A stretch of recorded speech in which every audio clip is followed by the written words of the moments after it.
Welcome to AudioCert, where the official study guides are brought to life. Welcome back to the deep dive.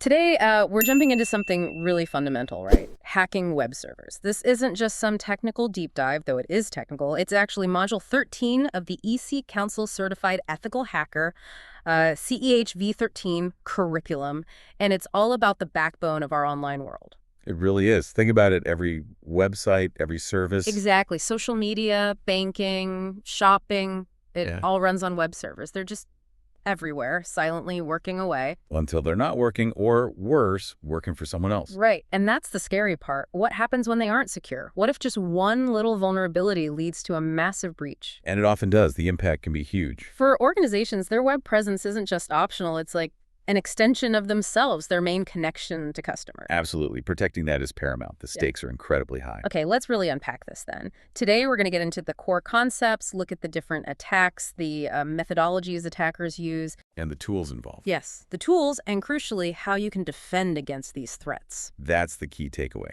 And understanding web server security, it's not just for IT pros anymore. It's really vital for anyone wanting to grasp modern cybersecurity. Because web servers, by their very nature, have to be accessible to the whole internet. Which makes them a prime target. Exactly, a massive attack surface. So this deep dive, it's about illuminating those concepts, the attack methods, the systematic approach, and then, yes, the countermeasures. By the end, you, our listener, should have a much clearer picture of how these things tick, where the dangers lie, and how to approach security more effectively. Practical, actionable knowledge. Let's do it. So let's start right at the beginning for our listener. When we talk about a web server, what is it exactly? And how does it actually work behind the scenes to get that cat video or, my bank statement to my screen? Maybe an analogy would help make it clear before we get into the components. Yeah, definitely. Happy to. So at its core, a web server is basically a computer system, right? Pretty powerful one, usually. Its main job is storing, processing, and then delivering web pages and other images, files to clients. Clients being our browsers. Exactly. Browsers, apps, anything requesting content. And it does this mainly using HTTP, Hypertext Transfer Protocol. That's the language they speak. HTTP. Okay. Got it. Now the analogy. Right, the analogy. Think of a web server as a highly efficient digital restaurant, or maybe a specialized library. Let's stick with the restaurant for a minute. Okay, a digital restaurant. I like it. So you, the hungry customer, are the client, your web browser. When you type in a website address or click a link, you're placing an order. Makes sense. My order is the URL. Precisely. That's your HTTP request. Your order gets sent off to the restaurant's kitchen. Which is the web server. You got it. The web server is the chef and the kitchen staff. They receive your order, the request. Then they figure out how to fulfill it. Maybe they grab something pre-made from the pantry that's like static data storage. These like basic HTML files, images, CSS files, stuff that doesn't change much. Okay, simple stuff from the pantry. But if you order something more complex, like a personalized meal based on your preferences. Like my bank statement or my social media feed. Exactly. The kitchen might need to send that part of the order to a specialized cooking station, or maybe even a separate catering service. These are the application servers or application data stores. They handle the dynamic stuff, the custom jobs. Ah, okay. So the web server coordinates with these other parts for complex requests. Right. It gets all the ingredients together, compares the dish, your web page, and then sends it back to you. That's the HTTP response. Your meal delivered to your table. Request in, response out, simple concept, complex kitchen. Pretty much. And if they can't find what you ordered, maybe the page doesn't exist anymore. Ah, the dreaded 404 not found. Exactly. That's the server saying, Yeah. Sorry, we're out of that dish, or we couldn't find that page. It's all part of that request-response cycle. That's a brilliant analogy. Really clears it up. So inside this digital restaurant, what are the key sections or components? You mentioned static storage, application servers. What about things like the document route and server route, where they fit in? Great question. Understanding these internal parts is really crucial for seeing how they get attacked later. So first up is the document route. In our restaurant, think of this as the main display window or the public dining area. It's the main folder, the directory, where all the website's public files live. The HTML pages, the images, the style sheets, everything the user directly sees and interacts with. The public face. Exactly. So if, say, www.certifiedhacker.com has its document route set to admin web cert route, and you request p-valueindex.html. The server looks in admin web cert route p-valueindex.html. Precisely. That's where the public website lives. Then you have the server root. This is more like the manager's office, the kitchen storage area, the back-of-house operations. It's the top-level directory for the server's own stuff. Configuration files, log files, the actual server program. The control center. Right. Inside, you typically find subdirectories like config for configuration settings, logs where every visit and every error gets recorded, super important for security, and maybe bin for common gateway interface scripts, which help generate dynamic content. This is the server's brain, essentially. Okay, public area, document root, and the private back office server root. What else? Well, sometimes the main pantry or storage gets full, so you might have a virtual document tree. Imagine our library running out of shelf space. Instead of rebuilding, they rent an annex nearby. The books are still accessible, but physically somewhere else. Like offsite storage. Exactly. It lets you store web content on a different disk or even a different machine, but it still looks like it's part of the main site. Good for expansion or sometimes for security segmentation. Hmm. Then there's virtual hosting. This is really common. It's how one single web server machine can host multiple different websites, multiple domains. Ah, like shared hosting. Very much like that, yes. Yeah. It's super efficient. There are a few ways to do it. Name-based, where the server figures out which site you want based on the domain name you requested. IP-based, where each site gets its own unique IP address even though they're on the same machine. Or port-based, where different sites listen on different network port numbers on the same IP. So like one apartment building the server housing lots of different businesses, each with its own name or street number or apartment number. That's a perfect way to put it. Same building, different addresses or names. And one more key component, the web proxy. This isn't part of the web server itself, but it often sits in front of it. A proxy is an intermediary. It sits between the client, your browser, and the web server you're trying to reach. All your requests go through the proxy first. Why use a proxy? Several reasons. It can hide your real IP address, providing anonymity. It can cache content to speed things up. And importantly for security, it can filter requests, acting like a gatekeeper or a bouncer. Like a bouncer at a club, checking IDs before letting people in. Exactly. Or maybe a personal assistant screening calls. It adds a layer of protection and control. Okay, that foundation is really solid. The restaurant analogy, the components, it all makes sense. Now let's pivot to the darker side. These servers handle so much critical stuff. So the big question for our listener is, why do they get compromised so often? What makes these digital strongholds, well, not so strong? This is where it gets really interesting, right? Because it's often not super complex hacks. You're absolutely right. It does get interesting, and often the reasons are surprisingly mundane, yet devastating. While we have things like firewalls and intrusion detection systems, IDS, to protect networks and operating systems at the perimeter, web servers are different. They have to be open to the internet. By design, they're exposed. Exactly. That makes them a natural focal point for attacks. Now, why do they get compromised? One of the most common reasons is painfully simple: improper file and directory permissions. If sensitive config files or system directories can be read or written by the wrong users, like the web server's own account, well, it's game over. It's like leaving the restaurant safe unlocked. Just basic access control mistakes. Basic, but incredibly common.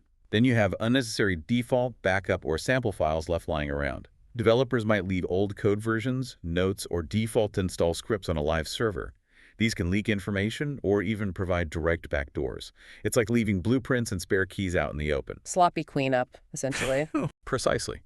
But probably the biggest factors, the ones responsible for, I'd say, the vast majority of breaches, are misconfigurations. Misconfigurations in the web server software itself, in the underlying operating system, or in the network settings. Human error, mostly. Almost always. Simple oversight, lack of knowledge, maybe rushing a deployment, these create gaping holes. We also see compromises due to bugs, flaws in the server software, the OS, or the web applications running on the server. These could be 0 days, where no patch exists yet. Or just unpatched vulnerabilities where a fix is available but hasn't been applied. Exactly. Negligence. Again, another huge risk is leaving administrative or debugging functions enabled and accessible from the internet. That's literally leaving a backdoor wide open with a welcome mat. Wow. Okay. What else? Using self-signed certificates or having misconfigured SSL/TLS certificates or relying on weak default encryption settings. This undermines secure communication. Also, not using a dedicated server for web services, mixing your critical web server with, say, an email server or internal file shares just increases the attack surface dramatically. Don't put all your eggs in one basket. Right. And a classic, granting excessive privileges. giving the web server process or related user accounts more permissions than they absolutely need, violating the principle of least privilege. It's fundamental, but often ignored. So it seems like a combination of technical flaws and human mistakes creates this perfect storm. What's the actual impact then? We know they get compromised, but what happens next? Is it just the website going down? Oh, it's usually far, far worse than just downtime. The consequences can be catastrophic. Mm. Directly, you can have compromise of user accounts, login details, personal data, financial information, all stolen. This leads to identity theft, further attacks. Sold on the dark web, I imagine. Often, yes. Hmm. Then there's website defacement. Attackers change the site's appearance, maybe put up political messages, embarrassing content. It damages reputation instantly. And can spread malware too, right? Yes. Defaced pages can host malicious scripts to infect visitors. Even worse, attackers can launch secondary attacks on the compromised server. They turn your server into a zombie, part of a botnet, to attack others, send spam, host phishing sites, using your resources and your reputation. Ouch. Becoming part of the problem. Exactly. In really severe cases, attackers gain root access, full control, not just of the web server, but potentially other connected systems. This allows massive data tampering and data theft. They can steal intellectual property, source code, customer databases, financial records, alter them, delete them. The nightmare scenario. It truly is. And underpinning all of this is the immense reputational damage to the company. Lost customer trust, potential lawsuits, regulatory fines. The fallout can last for years. It's incredibly serious. Yeah. So what are the attackers after? Is it always money, or are the motivations more varied? The motivations are definitely varied. Money's a big driver for sure. Stealing credit card details or other sensitive credentials they can sell or use for fraud is very common, often done via phishing sites hosted on compromised servers. But it's not just direct theft. Some want to integrate the server into a botnet. They build armies of compromised machines to launch denial of service or distributed denial of service, DDoS, attacks against other targets. Renting out botnets is big business. So hijacking the server's power. Right. Other goals include compromising a database to get specific information, maybe stealing closed source application code or using the server to hide and redirect malicious traffic. Sometimes it's about escalating privileges using the web server as a stepping stone to get deeper into the corporate network. And sometimes it's not financial at all. Correct. Some do it for the intellectual challenge, the thrill of breaking in. Some do it for hacktivism, to make a political statement or damage a specific organization's reputation. And sadly, some just do it for disruption or pure curiosity. The motivations are as diverse as the attackers themselves. It really sounds like that human element and the mistakes people make is often the key enabler. What are some of those really dangerous but common security flaws that come down to human oversight? You've hit the nail on the head. The human factor is so often the weakest link. Poorly trained admins, negligence, laziness, it creates opportunities. A huge one is simply failing to update with the latest patches. Known vulnerabilities remain open for weeks, months, even years after a fix is out. It's baffling, but common. Just not prioritizing patching. Or not having a good process for it. Another is using the same admin credentials everywhere. If one system gets popped, the keys fit every lock. Disaster. Allowing unrestricted internal and outbound traffic from the web server. It should be locked down, but often isn't. Letting attackers easily communicate out or move laterally. Exactly. Running unhardened applications and servers, meaning not applying basic security configurations recommended by the vendor or security best practices.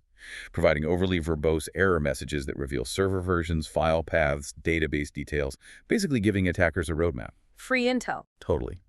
Using outdated SSL/TLS encryption algorithms that are known to be weak, using third-party plugins and web applications without vetting them properly, a huge supply chain risk. A vulnerability in a tiny plugin can compromise the entire server. Wow. It's a minefield of potential mistakes. It really can be. It requires constant vigilance. So different people involved must see these risks differently, right? A webmaster versus a network admin versus just us, the end users. Absolutely. Their perspectives and priorities differ. The webmaster is often focused on the application layer. They worry about the exposure of the internal network, the local area network, LAN, to internet threats coming through the web server. They're often dealing directly with bugs in things like common gateway interface, CGI scripts, or application code. Keeping the website itself functional and secure. Right. The network administrator, on the other hand, sees the web server as a potential hole in their overall network security perimeter. A misconfigured web server can bypass all their carefully crafted firewall rules. Their challenge is balancing the need for access with tight control, especially within an intranet. They see the server as a critical gateway that needs strict policies. Managing the infrastructure around the server. Exactly. And then there's the end user. We often feel pretty safe just browsing, right? But advanced active content, things like JavaScript, WebAssembly, can run malicious code right in your browser. This code, served from a compromised website, might bypass your firewall, install malware, ransomware. You're the ultimate target in many ways, often without realizing the risk came from the server side. Okay, we've got the why and the general what of web server compromises. Now let's get specific. Many of our listeners probably use or interact with major web servers like Apache, Microsoft's ISO, or Nginx. What are the key things to know about each of these? And importantly, what unique vulnerabilities does each one tend to have? And maybe a quick side question, is there really a most secure server out there, or does it always come down to how you set it up? That's a great question to start with. And the answer is definitively the latter. Configuration is king. There's no magic bullet, no inherently most secure server software. Apache, IIS, and Nginx, they're all complex pieces of software built by smart people. But complexity inevitably breeds vulnerabilities. How well you configure, maintain, patch, and monitor any of them is far more important than the brand name. Neglect any of them, and you're asking for trouble. Okay, so configuration first, always. Let's start with Apache then. What's its deal? Right, Apache HTTP server. It's the veteran, open source, incredibly popular, known for being robust, flexible, highly customizable. Its power comes from its modular architecture. You can add functionality with modules, like ModCell for handling SSL/TLS encryption, Modath for authentication, ModWrite for complex URL manipulations, ModProxy for acting as a reverse proxy or load balancer. It also integrates easily with application servers to serve dynamic content. Think PHP, Python, Java applications running behind Apache. So like a highly customizable open source car, you can bolt on lots of features, but you need to make sure each one is installed right and kept secure. That's a perfect analogy. Lots of power, lots of options, but responsibility lies with the owner to keep it tuned and secure. And its weaknesses. Where does Apache tend to get hit? Apache sees its share of issues.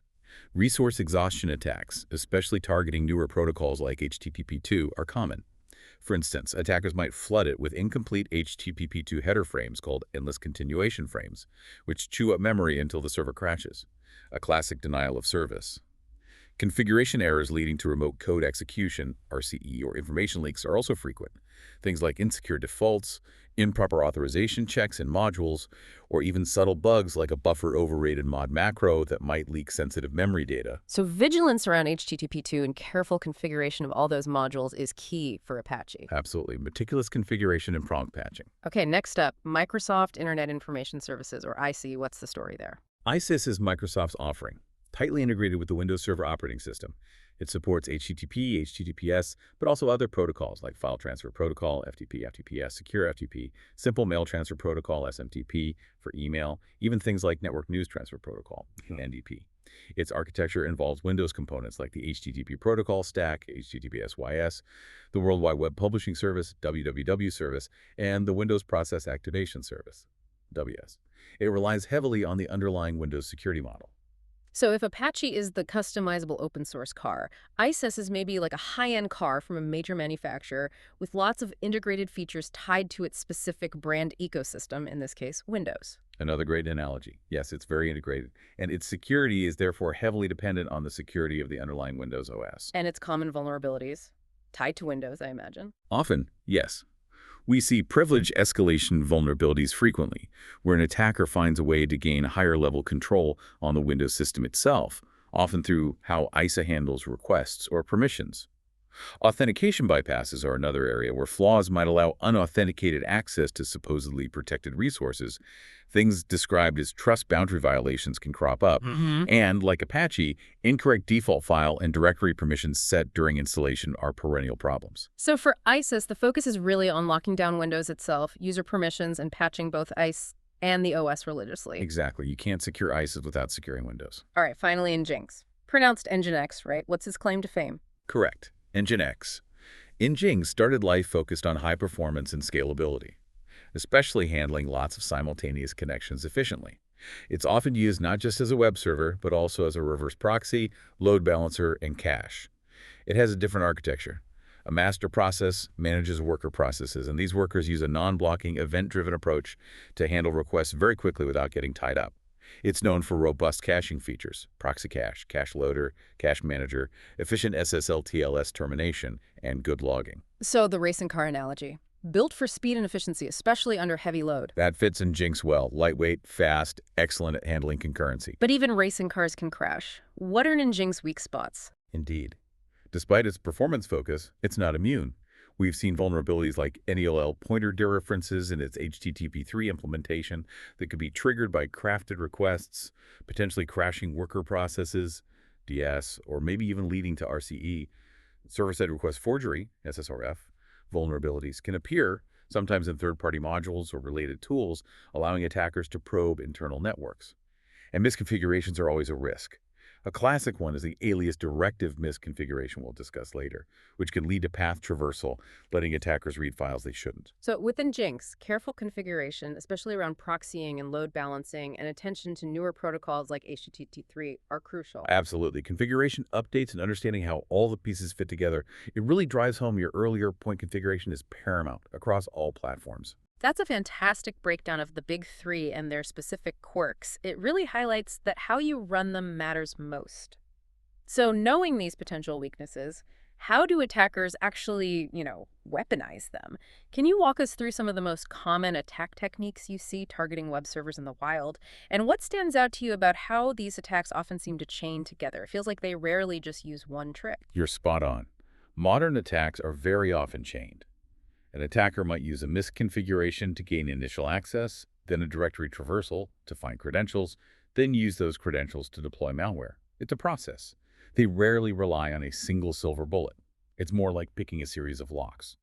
Okay, so what are some of those common lock-picking techniques? Let's start with attacks on the infrastructure supporting the web server. DNS Server Hijacking.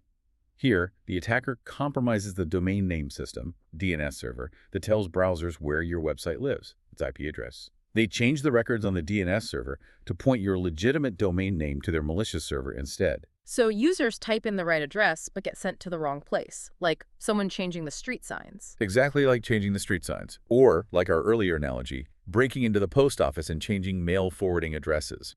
All requests for your bank.com suddenly go to the attacker's fake bank site. Very dangerous for phishing. Related, but different, is a DNS Amplification Attack. This is a type of distributed denial of service, DDoS attack. Attackers exploit publicly accessible DNS servers that support recursion. They send small DNS queries to many of these servers, but they spoof the source IP address to be the victim's IP. These small queries trigger very large responses from the DNS servers, and all these large responses get sent to the victim, overwhelming their server or network connection. Using the DNS servers like unwitting amplifiers to flood the victim? Precisely. It's like sending hundreds of postcards asking for the entire encyclopedia back, but putting the victim's return address on all of them. Their mailbox gets flooded. It often involves TCP for initial setup and targets top-level domain TLD servers during recursion. Nasty. Okay, what about attacks directly on the web server software? A classic is directory traversal attacks, also called path traversal. Attackers manipulate parts of a URL, often using DOS sequences, .. Each tries to move up one level in the server's directory structure. If the server isn't configured securely, an attacker might escape the web root directory and access sensitive files elsewhere on the server config files, password files. Like finding a hidden crawl space in our restaurant analogy to get into the manager's office. Exactly that. Sneaking outside the designated public areas. Then there's website defacement. This is highly visible. Attackers gain some level of access and alter the visual appearance of the website. They might inject code, change images, add pop-ups, replace the entire homepage. It's digital graffiti, causing embarrassment, spreading propaganda, or sometimes hosting malware to infect visitors. More about disruption and reputation damage, usually. Often, yes. Though it can be a component of a larger attack. A huge category, as we mentioned before, is exploiting web server misconfiguration. This isn't one specific technique, but rather taking advantage of setup errors. Things like verbose error messages leaking info, default passwords still active, unnecessary services enabled, directory browsing turned on, letting anyone see file listings, misconfigured SSL certs. The leaving the windows open and the backdoor unlocked scenario. Exactly. Attackers actively scan for these basic mistakes because they're so common and provide easy entry points. Let's talk about HTTP response splitting attacks. This is a clever one. An attacker finds a way to inject new line characters, specifically carriage return line feed, CRLF, often encoded as per 0 D0 NEAA into data that the server will later put into an HTTP response header.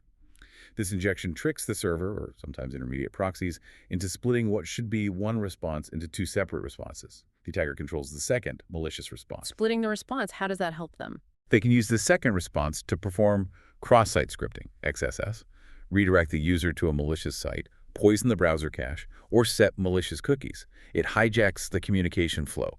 It's like slipping an extra hidden page into a letter the post office is sending for you. Tricky. And that leads to cache poisoning. It can, yes.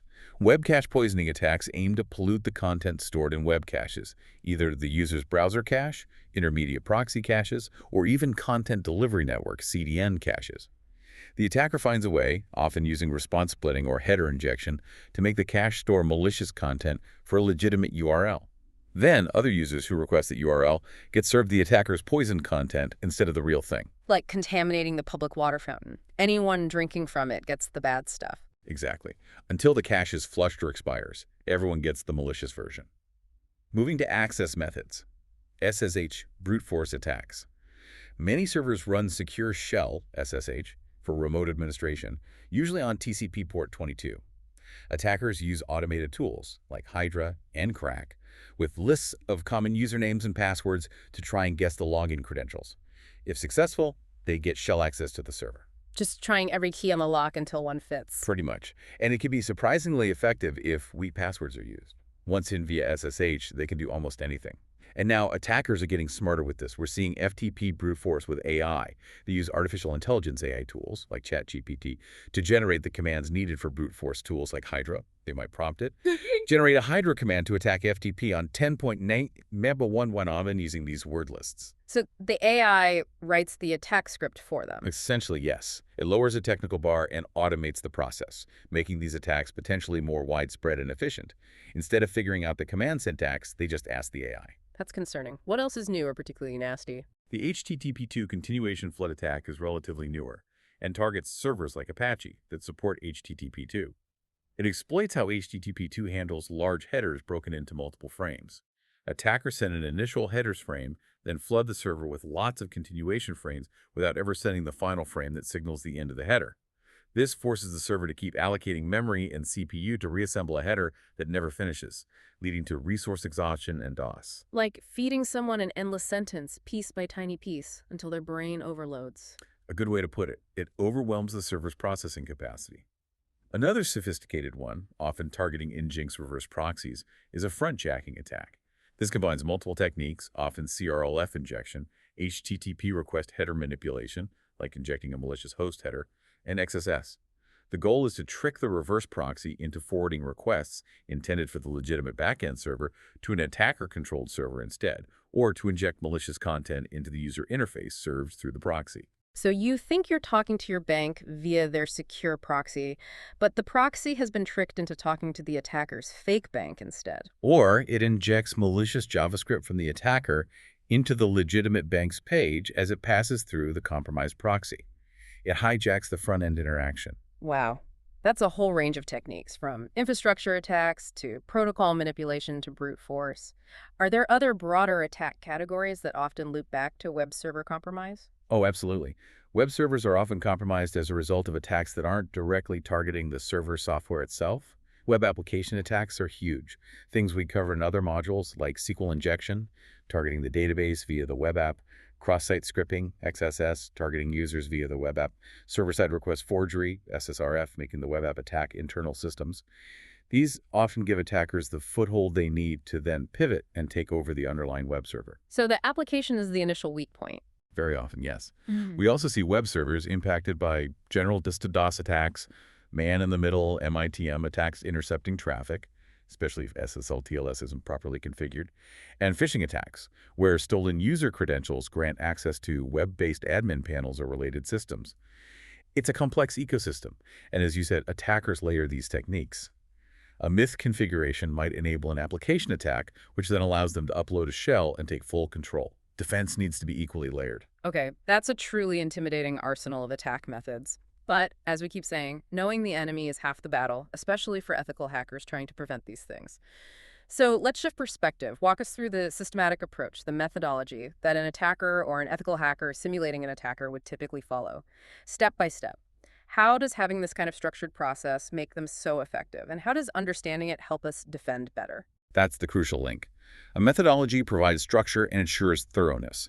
For an attacker, it maximizes their chances of finding some vulnerability by covering all the bases methodically. For a defender or an ethical hacker, understanding this exact methodology allows you to anticipate where attacks will come from, what attackers look for first, second, third, and prioritize your defenses accordingly. You model the threat to build better walls. Thinking like the attacker to stop the attacker. Precisely. The typical web server attack methodology follows a logical progression, usually involving these key stages: information gathering, then web server footprinting, sometimes website mirroring, followed by vulnerability scanning, potentially session hijacking, and often culminating in web server passwords hacking. Okay, let's break those down. Stage 1, information gathering. What does that involve? 5.2.1. Information gathering is all about passive reconnaissance, collecting publicly available information without actively probing the target systems yet. Think looking up domain registration details using who.as or tools like Domain Dossier or Subdomain Finder. This can reveal IP address ranges, name servers, registrar details, maybe even admin contact emails. Another key technique here is checking the robots.txt file on the website. Ah, the file that tells search engines what not to crawl. Exactly. But website owners sometimes accidentally list sensitive directories or files in there, thinking it hides them. Attackers know this and check URL robots.txt immediately.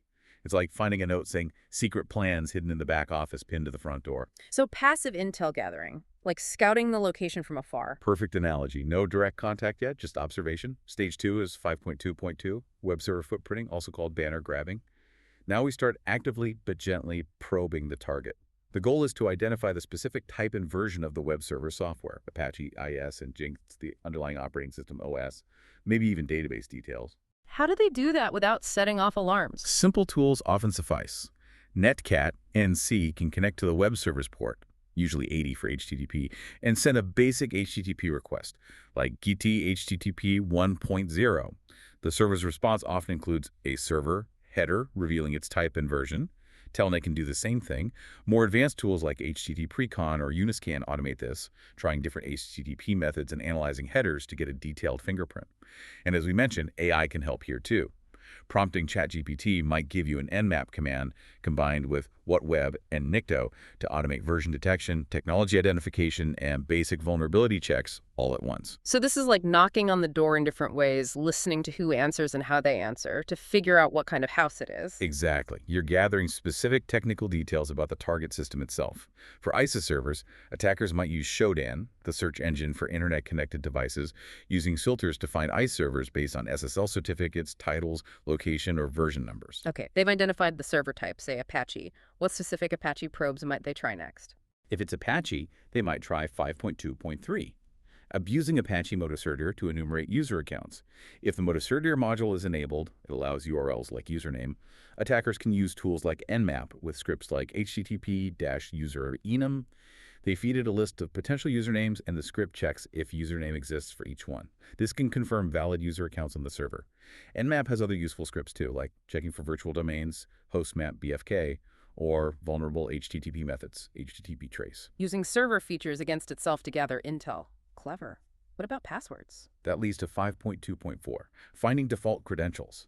It's shocking how often default usernames and passwords are left unchanged on web servers, routers, applications, management interfaces. Attackers know the common defaults. They consult online resources like cert.net passwords or defaultpassword.com. They use tools like Metasploit, which have modules for checking defaults. Then they simply try logging in. Just trying admin password or similar defaults. Often, yes.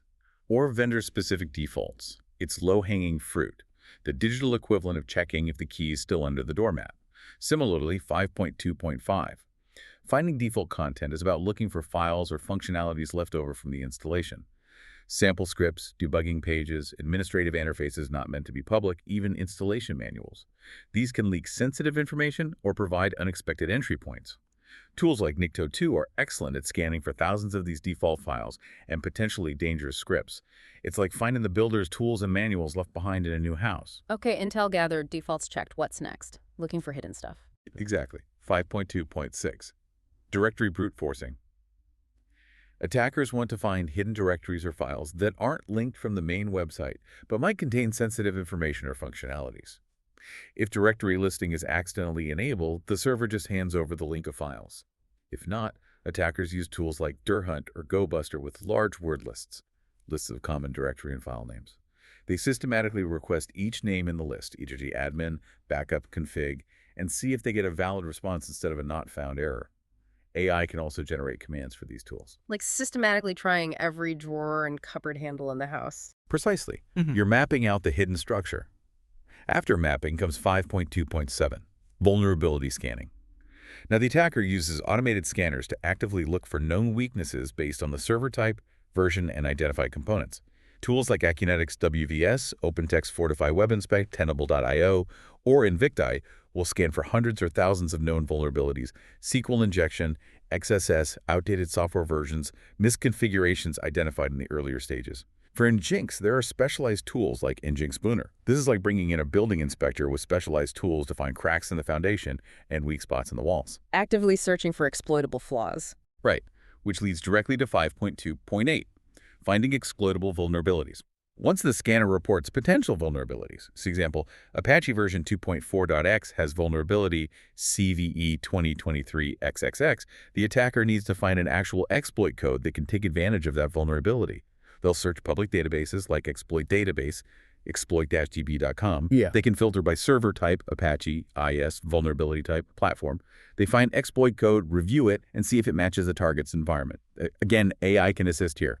Prompting ChatGPT to run nmap to identify services and then pipe the results into searchsploit, exploit-db's command line tool, automates finding relevant exploits. So finding the vulnerability is one thing. Finding the key, the exploit that unlocks it, is the next. Exactly. Finding the specific tool for that specific lock. And if they get in, or find a way to impersonate a user. That's where 5.2.9, session hijacking comes in.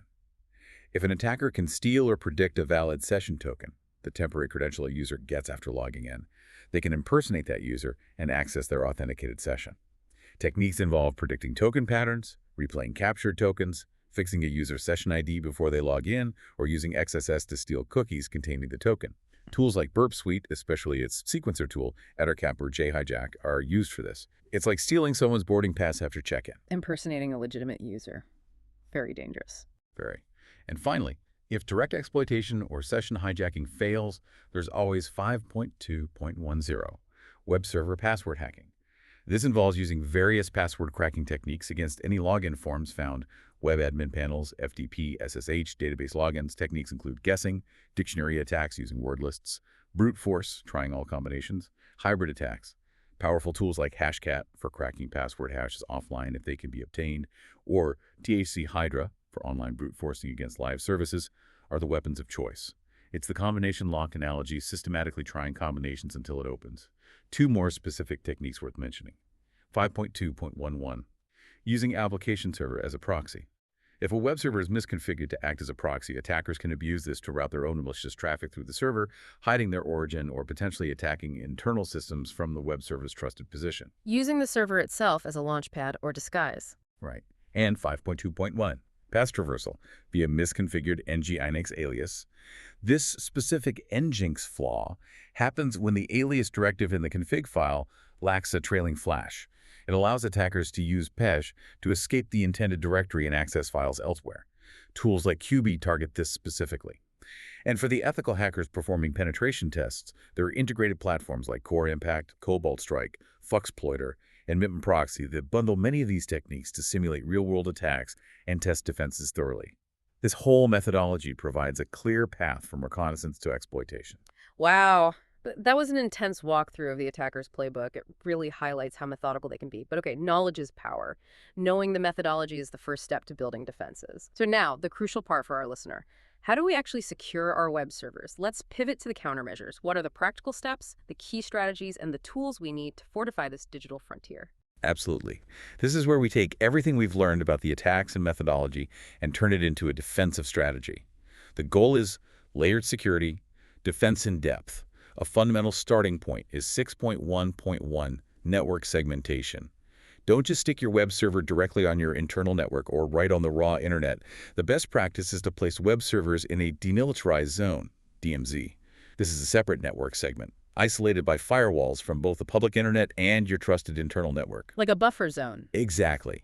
You have strict firewall rules controlling traffic from the internet into the DMZ, and separate, even stricter rules controlling traffic from the DMZ into your internal network. It contains any potential compromise. The bank analogy again. Internet is the street, DMZ is the teller area, internal network is the halt. Perfect. It creates security boundaries. Next, and arguably most important, 6.1.2, patches and updates. We keep saying it, but it's critical. You must have a rigorous process for regularly auditing systems for vulnerabilities and applying patches promptly. This includes the web server software, the operating system, any applications running on it, databases, everything. Become a patchaholic, as you said. You really have to be. Best practices include testing patches in a staging environment first, scheduling updates to minimize disruption, having rollback plans, ensuring consistency across servers, maybe using virtual patching via WAF as a temporary measure. It's a whole life cycle. Neglect it, and you're leaving known doors wide open. Okay, segmentation and patching are foundational. What about configuring protocols and accounts securely? Those seem like major attack vectors. Huge ones. And the principles here are least privilege and strong authentication. For protocols, block everything you don't absolutely need. Only allow HTTP, port 80, and HTTPS, port 443, if that's all the server does. Restrict things like ICMP, NetBIOS, SMB, harden the TCP/IP, stack itself against certain attacks. Always use TLS, SSSL for encryption. Redirect all HTTP traffic to HTTPS, using HTTP's strict transport security, HSTS headers. Use secure protocols like FTPS or SFTP for file transfers, not plain FTP. Disable risky features like WebDAV if not needed. Configure server banners, not to reveal detailed version info. Locking down the communication channels. Precisely. And for accounts, remove all default accounts and unused modules extensions. Apply the principle of least privilege religiously. The web server process itself should run as a low-privileged user, not as root or administrator. Use strong NTFS permissions on Windows or standard file permissions on Linux. Implement strong password policies. Use two-factor authentication, MFA, for all administrative access. Audit logins, alert on failures. Use CAPI-TCHA to deter bots. Store passwords using strong salted hashes. Bcrypt, script Argon 2. Least privilege, strong authentication, lock everything down. That's the mantra. Disable non-interactive accounts. Limit who can log in locally. Use secure VPNs for remote access. It's about minimizing access points and privileges at every level. What about the files and directories themselves? How do we protect the actual website content and server configuration files? Good question. 6.1.4. Files and directories need careful handling too. Principle 1. Keep it clean. Remove unnecessary files, sample scripts, old backups, sensitive comments and code. Don't store sensitive config details directly in compiled code or easily accessible files. Principle 2. Segregate. Store website files on a separate disk partition from the operating system and log files. Store user-uploaded files outside the web root entirely and scan them for malware before saving. Principle 3. Monitor and protect. Disable directory listing in the web server configuration. Monitor logs constantly. Web server OS database. Use file integrity monitoring tools to detect unauthorized changes. Secure sensitive config files. .htaccessweb.config with proper permissions so they can't be read via the web. Use a web application firewall, WAF, to filter malicious requests targeting files or containing injection attempts. Clean, segregated, monitored. Makes sense. But attacks can be stealthy. How do we detect if a server is actively being hacked or has already been compromised? That's where 6.1.5. Detecting web server hacking attempts comes in. Since attackers try to hide their tracks, passive defenses aren't enough. You need active detection. A website change detection system, WDS, is key. This usually involves scripts or tools that periodically calculate cryptographic hashes, like SHA-256, of critical system files, configuration files, and website content files. These current hashes are compared against a known good baseline set of hashes. If any hash changes unexpectedly, it means the file has been modified, triggering an alert. Tools like Directory Monitor can automate this and send email notifications. So like an alarm system that detects if a file's fingerprint changes. Exactly. It spots unauthorized modifications that might indicate a backdoor being installed or content being defaced. We also need 6.1.6, defenses for specific attacks. For instance, against HTTP response splitting and web cache poisoning, developers must sanitize user inputs rigorously, stripping out CRLF characters, per0do0g0. Server admins need to keep software updated and perhaps configure proxies carefully. For DNS hijacking, defenses include using a reputable ICANN-accredited registrar, enabling registrar lock, using strong MFA on the domain management account, implementing DNSSCA, domain name system security extensions to validate DNS responses, and using DNS monitoring services to alert on changes. Using secure DNS resolvers with DNS over HTTPS, DOH, or DNS over TLS, TOT also helps. Specific defenses for specific threats on top of the general hardening. Right. And there are many other 6.1.7. General defenses. Apply strict access control lists, ACLs, on firewalls and servers. Block remote registry access. Secure the Security Account Manager AMSAM database on Windows. Remove unnecessary IIS API filters on IIS. Relocate website files to non-system drives. Enable detailed auditing and protect log files. Use a dedicated machine for the web server. Don't run it on a domain controller. Use server-side session tracking that includes things like IP address and timestamps. Physically secure the server. Limit local logins. Screen and filter traffic with firewalls and potentially intrusion detection and prevention systems, IDPS. Use anti-bot services. Have an incident response plan ready. It's a comprehensive effort. It really is a lot to consider. What about security tools? We mentioned pen testing tools earlier, but what about tools specifically for ongoing defense and monitoring? Good point. Beyond the pen testing tools used for testing defenses, there are tools for maintaining security. 6.2.1. Web application security scanners like SignHunt Hybrid, Invicti, Burp Suite, OSPZP, or Wapiti are crucial. These tools automatically scan your web applications for common vulnerabilities like XSS, SQL injection, etc., ideally integrated into your development lifecycle, SDLC. 6.2.2. Web server security scanners focus more on the server configuration itself. Tools like Qualys Community Edition, Mozilla Observatory, Nikto, again, or ImmunoWebCheck for misconfigurations, outdated software, SSL TLS issues, and other server-level weaknesses. 6.2.3. Web server malware infection monitoring tools are also vital. Services like QualisGuard malware detection, SecuriSite Check, or Cotera proactively scan your live website from the outside, looking for signs of malware injection, malicious redirects, or blacklisting by search engines. So you need tools to scan the application code, tools to scan the server configuration, and tools to monitor the live site for active infections. It's a continuous cycle of scanning, fixing, and monitoring. Hashtag outro, host speaker, and expert speaker. Wow, okay. What an incredibly thorough deep dive. We've really gone from the absolute basics of what a web server is, through that frightening landscape of vulnerabilities and attack methods, into the methodical playbook attackers use, and finally, thankfully, into the comprehensive strategies and tools we can use to defend. That was intense. Covers a lot of ground, that's for sure. Web server security is a massive topic. Definitely. For me, the big takeaways are configuration, configuration, configuration. Get it right from the start. Patch relentlessly, be that patchaholic. Understand the specific quirks of your chosen server software, Apache, IIS, Nginx, and layer your defenses, segmentation, monitoring, specific countermeasures. It all matters. Well summarized. So for you, our listener, what does this all mean? It means running a website securely isn't a set it and forget it's task. It demands ongoing vigilance, thinking defensively, understanding the threats, and continuously learning. Being informed, like hopefully you are after this deep dive, is genuinely your strongest defense. That's very well put. And it leads to a crucial closing thought. This whole landscape is constantly shifting. It's incredibly dynamic. New vulnerabilities pop up all the time.